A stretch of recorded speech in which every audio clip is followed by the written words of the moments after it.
தமிழக முன்னாள் முதல்வர் எம்.ஜி. ராமச்சந்திரனின் 108வது பிறந்த நாளையொட்டி அவரது திருவுருவச் சிலைக்கு அரசு சார்பில் முதலமைச்சர் ரங்கசாமி மாலை அணிவித்து மரியாதை செலுத்தினார்.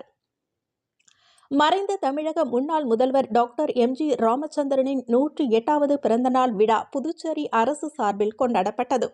இதையொட்டி புதுச்சேரி புதிய பேருந்து நிலையம் எதிரே உள்ள எம்ஜிஆரின் திருவுருவச் சிலைக்கு முதலமைச்சர் ரங்கசாமி மாலை அணிவித்து மலர்தூவி மரியாதை செலுத்தினார். தொடர்ந்து அமைச்சர்கள் சாய் சரவணகுமார், துணை சபாநாயகர் ராஜவேலு, அரசு கொறடா ஏ.கே.டி. ஆறுமுகம், சட்டமன்ற உறுப்பினர் நேரு மற்றும் பல்வேறு அரசியல் கட்சியினர்கள் எம்ஜிஆரின் திருவுருவச் சிலைக்கு மாலை அணிவித்து மரியாதை செலுத்தினர்.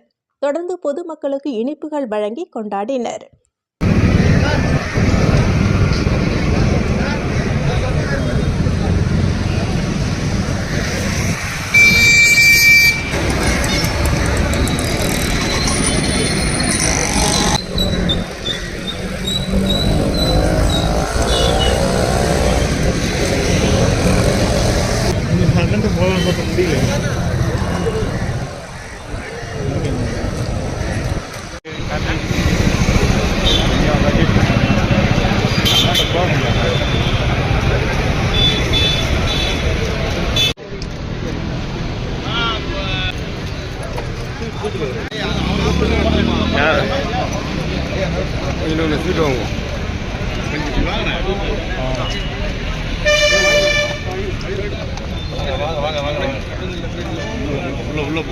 உள்ள யாரும் போகாதீங்க.